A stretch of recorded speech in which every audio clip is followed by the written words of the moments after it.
بسم اللہ الرحمن الرحیم۔ السلام علیکم۔ ہمارے پیارے نبی حضرت محمد صلی اللہ علیہ وسلم اللہ تعالیٰ کے آخری نبی بن کر اس دنیا میں تشریف لائے۔ اللہ کریم نے جس طرح دیگر انبیاء کرام کو مختلف معجزات عطا فرمائے، اسی طرح ہمارے پیارے نبی حضرت محمد صلی اللہ علیہ وسلم کی ذات کو سراپا معجزہ بنا کر دنیا میں بھیجا۔ آپ سے پہلے تشریف لانے والے تمام انبیاء کرام کسی ایک خاص معجزے کے ساتھ مخصوص شہرت رکھتے تھے۔ مثلاً حضرت صالح علیہ السلام کی اونٹنی کا معجزہ، حضرت موسیٰ علیہ السلام کے عصا کا سانپ بن جانا، حضرت عیسیٰ علیہ السلام کا مردوں کو زندہ کر دینا اور اندھوں اور کوڑیوں کو تندرست کر دینا۔ لیکن سرکار دو عالم صلی اللہ علیہ وسلم سراپا معجزہ بن کر تشریف لائے۔ آپ صلی اللہ علیہ وسلم کی عادات و اطوار، آپ صلی اللہ علیہ وسلم کا کلام کرنا، آپ صلی اللہ علیہ وسلم پر قرآن کریم کا نازل ہونا، اس سمیت کئی معجزات ہیں جو ہمارے پیارے نبی حضرت محمد صلی اللہ علیہ وسلم کی ذات کے ساتھ خاص ہیں۔ اگر یہ کہا جائے تو بیجا نہ ہوگا کہ تمام انبیاء کے معجزات کو ہمارے پیارے نبی حضرت محمد صلی اللہ علیہ وسلم کی ذات میں جمع کر دیا گیا۔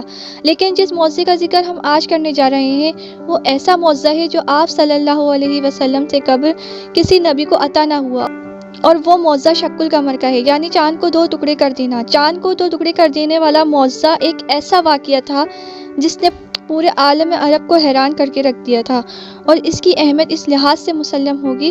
اس معجزے کی تصدیق کے لیے خصوصی طور پر اللہ رب العزت نے سورہ قمر کی آیات نمبر 1 سے لے کر 3 تک نازل فرمائی، جس میں اللہ تعالیٰ نے ارشاد فرمایا، ترجمہ: قیامت قریب آ گئی ہے اور چاند شک ہو گیا، اگر وہ کوئی نشانی دیکھتے ہیں تو منہ پھیر لیتے ہیں اور کہنے لگتے ہیں یہ تو بڑا زبردست جادو ہے۔ کفار آئے روز ایسے معجزات کا مشاہدہ کرتے رہتے تھے جن کو دیکھنے کے بعد کوئی بھی انسان حضور صلی اللہ علیہ وسلم کی رسالت کا انکار نہیں کر سکتا تھا، لیکن عقل کے اندھے ان کو جادو کہہ کر ٹال دیا کرتے تھے۔ آخرکار ایک رات ان کی فرمائش پر شق القمر کا معجزہ دکھایا گیا۔ مکے کے سارے باشندے منا کے کھلے میدان میں حاضر تھے۔ آسمان پر چاند چمک رہا تھا۔ سرور کائنات صلی اللہ علیہ وسلم نے انگلی کا اشارہ کیا۔ اشارہ کرنے کی دیر تھی کہ چاند کے 2 ٹکڑے ہو گئے۔ دیکھنے والوں کو یوں محسوس ہوا کہ ایک حصہ پہاڑ کے اس طرف اور ایک حصہ دوسری طرف چلا گیا ہے، پھر وہ آنن فانن جڑ گیا۔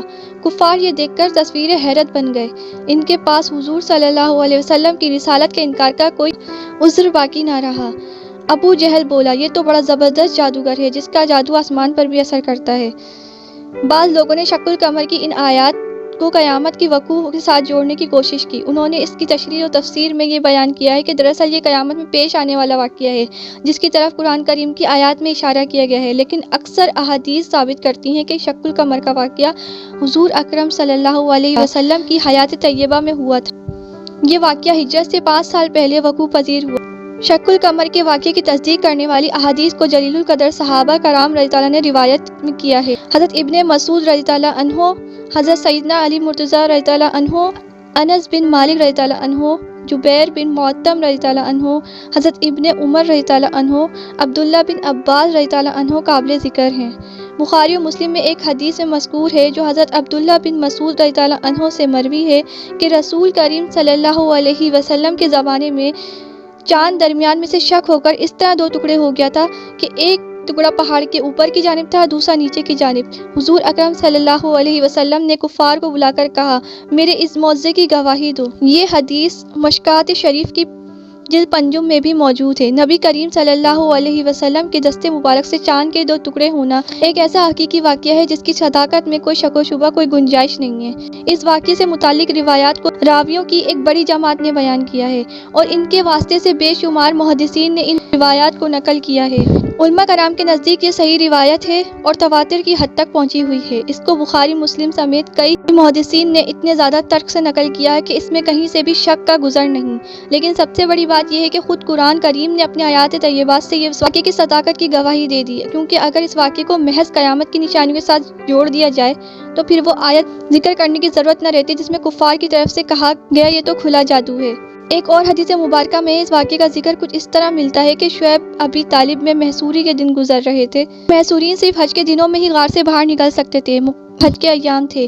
سرکار دو عالم صلی اللہ علیہ وسلم اپنے صحابہ کرام کے ساتھ مینا کے مقام پر تشریف فرما تھے۔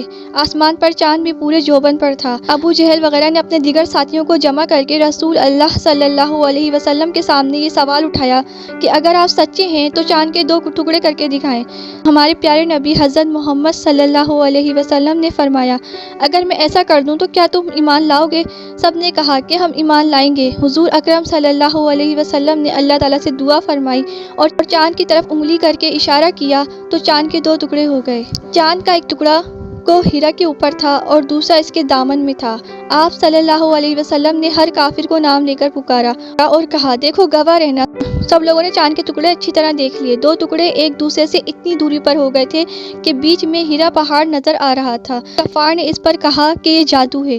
ابو جہل نے کہا کہ اس معاملے کی مزید تحقیق کریں گے، اگر یہ جادو ہوا تو صرف ہم لوگوں پر ہی ہو سکتا ہے۔ جو لوگ یہاں پر موجود نہیں ہیں یا دوسرے شہروں اور ملکوں پر ہیں، ان پر تو جادو نہیں ہو سکتا۔ چنانچہ دور دراز کے لوگ جب آئے اور ان سے چاند کے ٹکڑے ہونے کے حوالے سے پوچھا جاتا تو سب اقرار کرتے کہ ہم نے بھی چاند کے 2 ٹکڑے ہوتے دیکھا ہے۔ صحابہ کرام رضوان اللہ علیہم اجمعین میں سے حضرت عبداللہ بن مسعود، حضرت حذیفہ، حضرت جبیر بن معطم رضی اللہ عنہم اس کے عینی گواہ تھے جو موقع پر موجود تشریف فرما تھے۔ یہ روایت مسند احمد، بخاری، مسلم، ترمذی اور تفسیر میں الفاظ کے معمولی رد و بدل کے ساتھ موجود ہے۔ کثیر صحیح احادیث کے باوجود بعض لوگ اس بات کا انکار کرتے ہیں اور یہ کہتے ہیں کہ یہ واقعہ کو قیامت کے وقت ظہور پذیر ہوگا۔ عرب میں اس کی بکثرت مثالیں موجود ہیں۔ اس واقعے کا انکار کرنے والے کہتے ہیں کہ اگر ایسا واقعہ پیش آیا ہوتا تو ساری دنیا میں اس کی دھوم مچی ہوتی۔ اس زمانے کے مورخ اپنی کتابوں میں اس کا ذکر کرتے ہیں۔ علم نجوم کے ماہرین اپنی تصنیفات میں یہ واقعہ نقل کرتے ہیں۔ چاند کے 2 ٹکڑے ہونے کا واقعہ حضور اکرم صلی اللہ علیہ وسلم کی نبوت کی صداقت کی دلیل ہے اور آپ کے اختیارات کا اظہار ہے اور آپ کے بے شمار معجزات میں سے ایک معجزہ ہے۔ ہر دور میں علماء کرام نے حضرت محمد صلی اللہ علیہ وسلم کے معجزات کو بیان کیا ہے اور بندے مومن کے ایمان کو تازہ کیا ہے۔ اللہ کریم ہمیں ہمارے پیارے نبی حضرت محمد صلی اللہ علیہ وسلم کی محبت عطا فرمائے، آمین۔